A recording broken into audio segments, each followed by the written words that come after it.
Good morning, parents. Thanks for joining us for Coffee and the Word, where we talk about the Bible, everyday life, and parenting principles. We've been talking about being spirit-filled and what it means to be one flesh. And yesterday we started communicating and communication, and today we're going to put practical steps on that.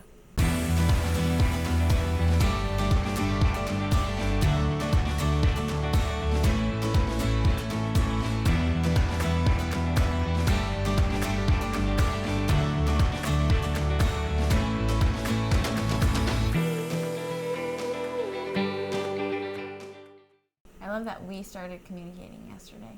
We did, yes. Never existed until yesterday. That's what you said. Okay. Sort of. So we're talking about being one flesh. She's and being disrespectful. It's true. I'm a little sassy today, I guess. I don't know. So sorry. It's not good communication. So we're talking about being one flesh and things that can promote unity, really, practically speaking. Getting on the same page, pursuing the Lord together, and guarding against things that split that one fleshness. Okay. And so communication is a big part of that. We saw yesterday the power of the tongue. And yes, and the fact that it can set aflame good things, right, and warm you and cook your food, right, or it can do the opposite, and it can destroy and tear down and ruin everything. Right. Proverbs says that the power of death and life are in the tongue. And so we're really focusing on Ephesians 5 right at the end of the chapter, verse 31, where it talks about being one flesh from quoting Genesis 2. Right. It says, "For this reason a man shall leave his father and mother and shall be joined to his wife, and the two shall become one flesh." And so really, what are those things that promote unity and being on the same page? And you cannot be on the same page if you don't communicate. Right. And so we talked about sort of the foundation and the positives and negatives of the tongue, and how we kind of the need. We talked more about the need for us to control our tongue. Right. Practical aspects on how to do that. How to actually put that in action. Right. And so one of the very first foundational steps is understanding expectations. And so with that, I have expectations that are somewhere up in here. Right? Yes. Doesn't mean they necessarily ever come out through here. Right. I think we all operate that way. You have another set of expectations up in here. And they don't necessarily come out of your mouth. Ever. Right. We just live that way as human beings, where we think about, okay, the day will probably go like this. I'll do this, they'll do that, the kids will act this way, we'll get this accomplished. When you come in the door, you should do this. When you wake up in the morning, you should do this, I should do this. We have these expectations about everyday life. There were, when we were younger and, early married and things like that, there would be things that you had thought you had communicated. And the way you thought you had communicated them was through body language. Such as you're the one who loves to say that 85% of communication is nonverbal. It is. But then also, just because you do something doesn't mean I see you do them. Or perceive it. And then perceive it as you want me to do those things. Okay. Do you have an example? Yeah. Leaving my socks and underwear on the floor. I love how you said when we were younger, earlier in our marriage. I love that. Any given morning, if you walk in our living room, there are socks wedged underneath the couch from the night before. But earlier in our marriage when we were younger. No, I'm saying earlier in our marriage when we were younger, you used to walk along and pick them up and make this sighing sound. Oh, yeah. And then walk on by, rather than say "Hey, honey, could you just pick up your socks?" Still hasn't worked. You would have this expectation that I should just do it and not understand why I didn't see you picking them up, and then see the need and fill it. And then do it, yeah. Right. And so I don't know what it is in your house. Maybe you could write in and let us know. Do you have something that you're clearly this should just be known? What is it that is kind of the uncommunicated expectation that should just be understood? Yeah. But sometimes we feel that way. And, socks, that's silly, unless, that can cause division. if we're not careful, if we're not guarding Right. our hearts. But there can be like big things, like who's picking up the kids, who's grabbing Right. food from the grocery store, who's making dinner. There can be things that. Oh yeah, we went through a phase of that. Yeah. When we were working opposite shifts and all sorts of stuff, and then even when you took the job at the church, and Right. for so long you had been the one who cooked like dinner Every night, specifically, right. and then we were both working, and that changed the whole way we'd been doing things for 10 years. Right. So we had learned how to communicate and what expectations were, but then they all changed. Right. That's what's hard is marriage is fluid. Like your relationship with your spouse, your relationship with your kids changes. You recently, whether you realized it or not, just underwent a huge change Right. and stress in your home. If you have kids that you're now Right. schooling at home, if you are working from home, if you're just navigating the stress of this time, Right. if you don't sit down as a couple and communicate at moments like those, when you're Right. experiencing this change, having a new child, or your child just reaching a different developmental phase, or needing more sleep, or, those things. All of those are moments where communication is pivotal in a relationship, because you might be feeling something that your partner has no idea that you're feeling. Right. And then you feel hurt, or like they're missing something, or they don't love you. Well, then and then that one flesh is challenged. the one flesh is challenged, and then you do things like First Peter says not to do, but not returning evil for evil or insult for insult. You get in the moment and something goes wrong, and you walk in the door and you expected dinner to be ready, and it's 6:30 at night, and like everything's falling apart, and you just instantaneously feel like nothing's going to happen the way it's supposed to. Right. So then you start doing evil for evil and insult for insult, and nothing was ever evil. Nothing was ever an insult. It was just done differently than you would have wanted it done. Right. Or they just didn't realize something. Like we do this all the time with it'll be like 4:30 or something, and you'll be like, oh, I'm going to grab Zoe and we're going to run to the store. Not right now, obviously. We don't take our kids to the store. Usually. At all. So you'll be like, oh, I'm going to go do this. And I'm like, it's 4:30. Like, we have to get dinner going. Like, and that means I need you here, like, so that the kids are watched or whatever. And that uncommunicated expectation, Right. just about, and like, you're you just don't doing even that. realize what time it is. Yeah. And you don't realize that I need your help, because if I cook the dinner I have planned and the kids interrupt me 14 times, then it's going to be a disaster. Like, we have these communications. Right, but that's a whole lot you got in your head that hasn't Right, that's come never out. been, I haven't told you what I'm making for dinner, or that I'm about to start dinner, or that I need your help with Right. the kids. And And that's being- just one small example. That's And being not an even very analytical, fix-it person that I am, I always have these projects on my mind that I'm trying to accomplish in life, and I don't ever communicate. Yeah, also not communicated. That you've got this like expectation that you're going to get this done today, and Yeah. and it takes like that partnership. Being one flesh. You take care of your whole body. You don't just like brush your hair and not brush your teeth. You've got to think about like the whole thing. And being one flesh, you don't ever brush your hair? No, I brushed my hair this morning, but I didn't brush my teeth. Well, that's really good. So, Really good. Thankfully, I'll do your it coffee after. breath is covering your mouth. I don't know if that's better. So when you're one flesh, like thinking about your other part of you, like is like thinking about brushing Right. your hair and brushing your teeth. Like we are one. Right. It's not just thinking about my will, my way, my set of accomplishments and ideas. right, because again, we're one flesh. Just picture it, one body, left side, right side. Right.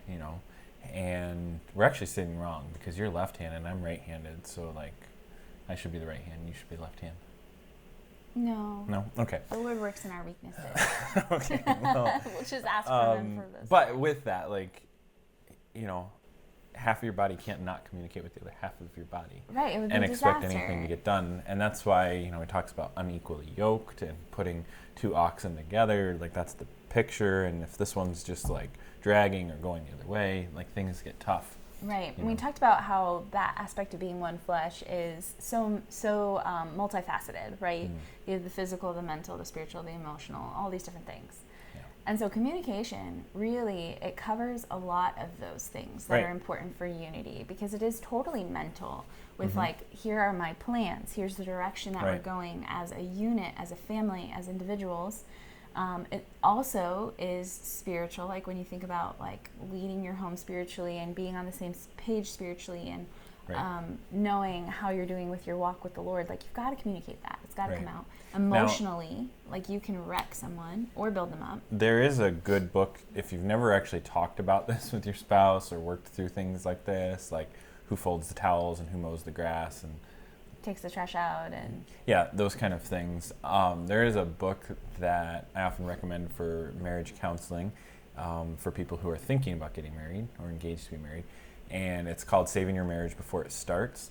But at the very beginning of that book, it has a workbook thing that goes with it, and it asks a whole like couple pages long list of things, like, and it's like, in your home growing up, who mowed the grass? And then in your new home, who do you expect to mow the grass?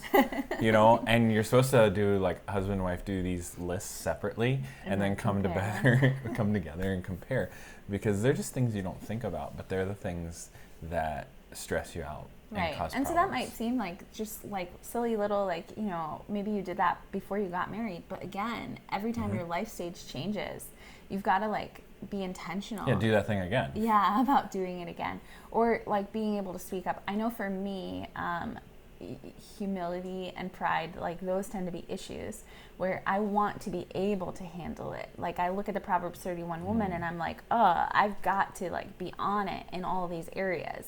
And so for me to speak up and say... Oh, you're a perfectionist? A little bit. A little bit. You know, you make fun of me, Colossians 3:23, you know, whatever you do, do it for the Lord, your whole heart. Yeah.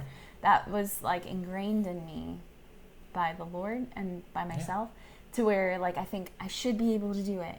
And so to speak up and say, by the Lord it's ingrained in you, but then by yourself you take it, you over exaggerate it. Yes. And so to speak up and say, like, I need help. I can't cook dinner in this season of life. Like, this week I need you to carry these burdens for me. It's hard for me. Like, quite frankly, it's hard for me to admit that I can't do it. And so communication, it takes humility. It takes thinking about others, putting them first, thinking about their needs. Right. But it's so important if you're going to stay united and not let the enemy creep in. Right. So first, you do have the uncommunicated expectations. You need to work on communicating those expectations, which will help not have fights and arguments and things, because you feel like your needs are met. You feel like we're a team working together. Heard. Yeah. Yeah. It guards before division before it starts. Right. I just think about, like, we're a team, right? And so this is almost, you know, if you think about a sports team of any sort, from basketball to baseball, but let's just go with baseball, and, you know, the ball's hit to the outfield, and the outfielder throws to shortstop where you're supposed to throw, and shortstop's just do-do-do-do-do-do, you know. The outfielder's going to be pretty mad and frustrated. Now the person got safe and all that kind of stuff, and that's kind of what this is with uncommunicated expectations operating as a team. You dropped the ball, and you didn't even know you were supposed to be, like, catching it. Yeah. Because it wasn't communicated. Yeah. So that is super important. The second thing is just thinking about the time and the location. And so, again, dinner's being cooked, kids are whining for milk. Is this the right time to deal with the fact that mom is stressed and not handling things well? You know, let me just come in and tell you how you're sucking at life. One of the principles, one of the principles that we have run our ministries by is that we are going to support our volunteer leaders in any decision they make, as stupid as it may be. In the moment. In the moment. Because we don't want to show division to the teenagers, to the kids. And then after the moment is over and things are calmed down and the kids are gone away, we go and we talk about it. And this is a really, that principle came from marriage. You know, like, in the moment, you do not undermine your spouse. You do not. Right, and that's the problem right there. It's undermining. They see, like, mom is usurping dad's authority, or vice versa, or putting down or degrading, you know, and choosing the right time. It also allows the tone to be properly, which is another thing. Yeah. With it. And so not doing things in front of, so you have the right time, like making sure like things aren't hot-headed, things aren't like, right. When you're angry or you're frustrated, you can't hear properly either.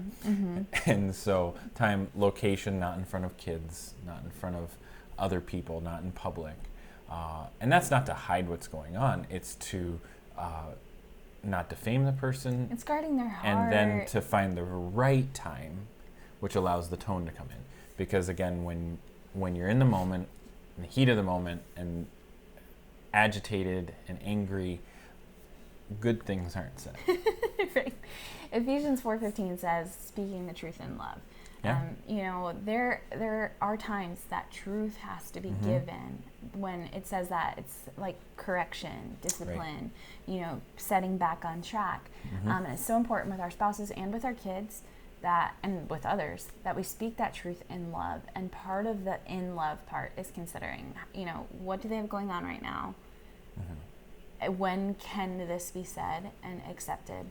How right, does my because tone, often a lot all of those the things you were just saying. expectations are other things. So like, even though cooking dinner is one thing and the kids whining is another thing, and then me coming in and needing your advice on what to do at work is another thing. You've got all those three things. Those are just three things at the tip of the iceberg of the 1,000 other things that, I need to do the laundry, I need to sweep the floors, I need to vacuum, I need to grade I'm papers, really behind. I need to at plan a work, lesson and for I'm not church. doing well in this area, and I bombed it with the kids earlier, and like you don't see the 1,000 other thoughts going on. And so you've got to like come in, first of all, like check in with your spouse, like ask them like, how is your day? How are things going? What's going well? We have this idea of like sharing wins and misses, and talking about that. Yes. You want a high five? No, I need to like do that. Oh. Like we try and be honest here. Like we're not great at this. Communication's probably the hardest for us. I think, it's for everyone. Yeah. Like this is just a natural thing that everyone struggles with. And like I said, for 10 years we had a good communication style. And then we had kids. And that started to change things. And then, you took a job and that changed things, you know. And so like you almost get in this rhythm of like, okay, this is how life is. And then it changed. Yeah. That's like this whole, quarantine at home thing. Like they slowly doled out like what it was really going to look like, because had they like informed us that we were going to be stuck at home every day, all day with our kids from day one, we would have all went crazy. Do you like my cup today? Oh, yeah. It says, today's goal, keep the tiny humans alive. We're setting realistic benchmarks for the quarantine. But so checking back in and checking in regularly. Like I know people that they have to sit down at the beginning of the month with their calendars open and say like, here's what's going on, so that they're on the same page with one another. Right. And then depending on your lifestyle, like that might be necessary. Right, and that might also be stressful. Right. For some people. Yeah, I can't handle that. Yeah, I'm list guy. I'm like, I have a list here, I'm list guy. And if he gives me his list. She sees the list and all she sees is a million undone things. Right. She can't focus. It's like, oh my goodness, that's too heavy. I need a list to go, look at the 15 things I checked off today. Yeah. I feel accomplished. And I see the 15 more things that didn't get done. And so you're a glass half empty person. Yeah, and you're the full. Yep, it's true. Life's a beach. That's one of the baby birth order principles. Yeah, life's a beach for you. I never make it to the beach because I'm thinking about how we forgot the sunscreen. I constantly say, come live on my beach with me. He does. That's a phrase said often in our house. So you've got to be checking in regularly with your spouse. Check in with your kids. Ask them to. Like sometimes we just kind of don't realize that we skate through life. And it's not that we're intentionally sweeping things under the rug or trying to ignore them. It's just without communication, we can't even be aware that they're happening. Yeah. And so it's so important. If we're going to be one flesh, united in purpose, in spirit, in love, on the Lord, right. Making things happen for the kingdom and making the most of every opportunity. Communication is pivotal. Yeah, and in that, think about back to our passage that we're talking about of subjecting to one another is communication is just one of the ways in which we're subjecting ourselves to them. We're laying down our desires and our wants in the moment for the other person. Right. And so that, when you apply that to communication specifically, I want to communicate this right now. I need this communicated right now. Well, maybe what you really need, I'm talking to myself right now, is to write a note down so you don't forget to talk about it later. The other day, he sent me an email. I did? And the subject of it was things or something like Oh, that. yes, I did, yeah. Things. There was a list of things that we needed to talk about that you had tried to talk about before earlier in the day, but I think realized it wasn't the right moment. And so you sent this list of things that we needed to talk about when the moment came. And it was really helpful to me. And so ask your spouse, when is the best time for you, or when are times that are off limits, and how are ways that we can help better meet this need? I know you also wanted to mention tone, how important communicating with the right tone can be. Yeah. I have a verse for that. Okay. And that will be the last thing I say. So Psalm 19:14, just thinking in terms of tone and the way you communicate and deliver things is so important. Psalm 19:14 says, "Let the words of my mouth and the meditation of my heart be acceptable in your sight, O Lord, my rock and my redeemer." So just think about that. My words, are they acceptable in God's sight? Are they honoring Him? The way that I'm saying this, my heart behind it. Well, things like we said, encouraging and building up, or your tone does that. Yeah. Or it tears it down. Or, undoes and it. So, just analyze your life, analyze how your communication is with your spouse. And your kids, but specifically your spouse, because your kids are learning how to communicate based on how you communicate with them. And so I challenge you to begin to have a proper communication style with your spouse. Or if you're a single parent, or you have a divorce situation and you have an ex, the way you communicate. Or very involved grandparents. Oh yeah, which one day we'll get to. The appropriate nature of relationships in whole, who you let into your kid's life and who you let influence. It's a long conversation. We're just going to end this on a bomb. Right. A bomb of an ending. Well, have a great day. Thanks for joining us for Coffee and the Word, and we will see you tomorrow as we continue talking about being one flesh.